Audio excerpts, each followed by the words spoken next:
everyone. So today I want to record a video about the new Notion template that I updated for the plant care. What I gave it a nice name called Leaf&Bloom. It's a name came up by ChatGPT when I asked him to create a funny name about the plant care template I'm going to share on Notion. And I've been using the previous version, which I'll attach a link to as well, of the template I shared for about half a year, and during the use, they found that I want some new features added just for my convenience. And I feel like it makes sense for me to update the template and share with you guys of the new updates I made. And bear with me for the next part of video. You will show a screen of my Notion template and with me talking in the background, but you won't be able to see me. It's just the first time I got DJI Mac and trying to figure out a way to be recording the Mac screen while also video recording me, while also audio is recording by the DJI Mac. I haven't figured out a way yet, but yeah, bear with me for the next session. If you see the screen freeze, it's not actually freezing, just me talking in the background while I didn't really move my mouse. Yeah, I hope you guys like the new updates that I will share in the video, in next part of the video. Yeah. Please the video if you like it, and leave me comments if you have some new features. I want to start talking about the Leaf&Bloom plant hub that I upgraded a little bit. So mainly I have two new colors. First one I called is location, and the second is the type of potting method. So the location generally, like I found that when I want to show my friends a plant I have, I usually need to search. Like obviously there's a search button. You can search, for example, Ansorians I have, saying show all the Ansorian I have. But this couple times I was trying to show then all the plants I have, for example, in the living room. Then this previous version or the previous template I shared, there's no way to do that. But now I can just show based on the locations. I see, okay, I have a couple locations. I have plants in my hallway, in the dining room area, living room area, and greenhouse cabinet, and even some of my office. And they have different type of plants. For example, hallway has snake plants, easy plants, low light plants. Dining room area, which I have a plant rack. A lot of small seedlings or smaller plants are put in on the rack in the dining room. And in the living room, I have a lot of on the floor plants like bird of paradise stuff. And there's also one greenhouse cabinet in my office, which I keep a lot of Anstorians, which is the humidity liking plants. Yeah, and this is the plants I would most like to show off to my friends. So actually I might turn off this group most often. And the second feature added is in the plant caring section. Is usually when I water the plants, I want to update the log so I can get a new reminder dates. But I found that since I have three main ways to plant my plants. First is hydroponics stuff. For those group of plants, I change the fertilizer water every 2 weeks. And so I only need to up that group of plants every 2 weeks, basically. And I do like top them up every other 2 weeks and rinsing them in the sink to clean the leaves a little bit. But mainly I only change the hydroponic waters every 2 weeks. Before I have these groups created, I need to scroll down the phone all the time to find all the plants I put in that cup.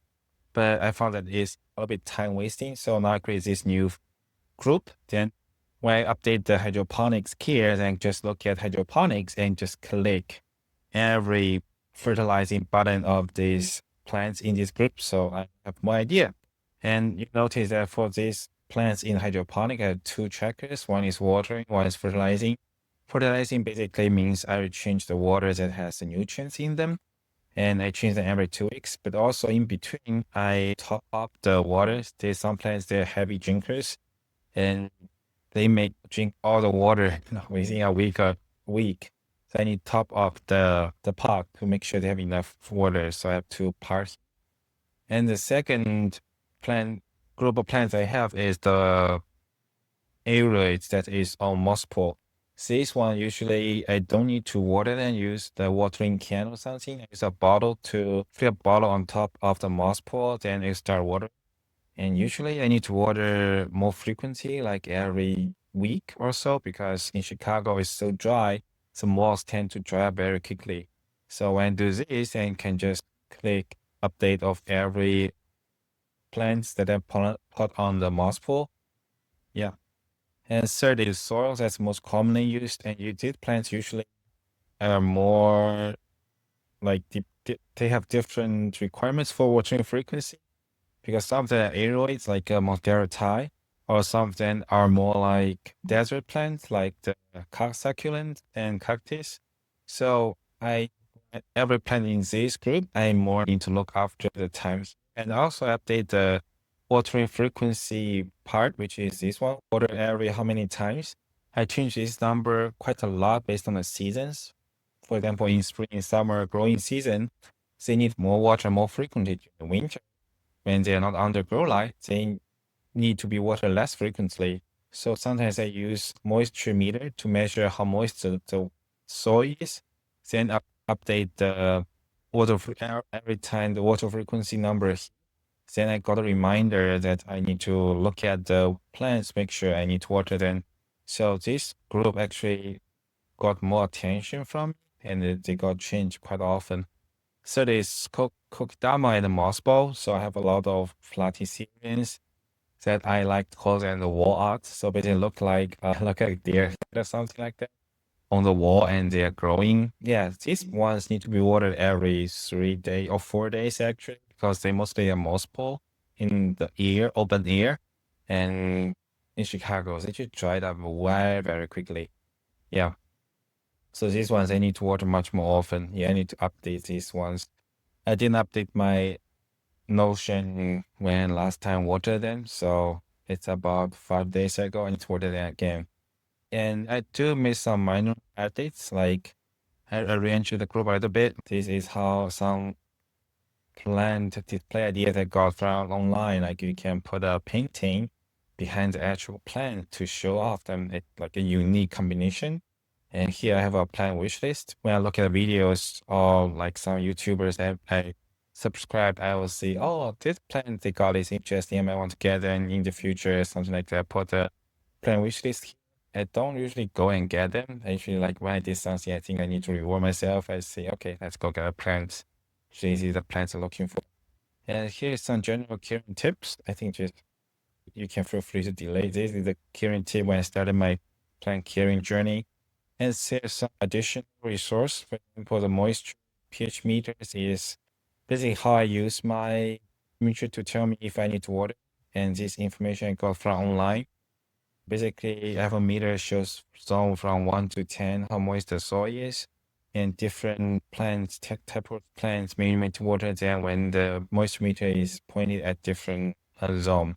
But I do find like for my eggs, they are in chunky soil mix. So sometimes the moisture meter is not as accurate because there are some air pockets in. So I do measure multiple locations in the soil to make sure I get a more balanced measurement of the soil.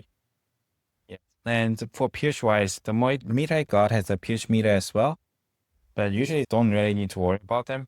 This is more like you afraid of the nutrition log when you do hydroponics if the water is too high in pH or something like that.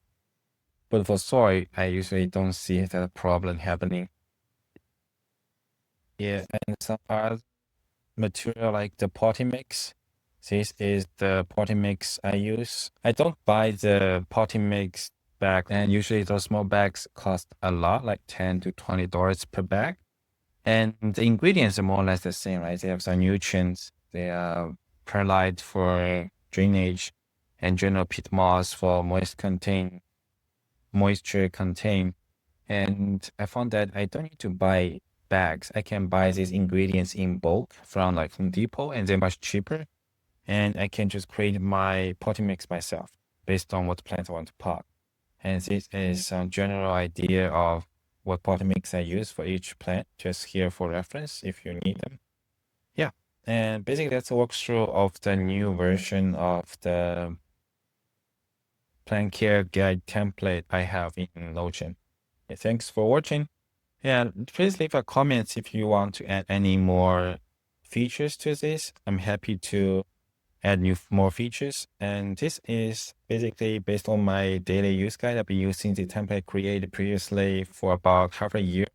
And these are minor things I think benefits my use a lot.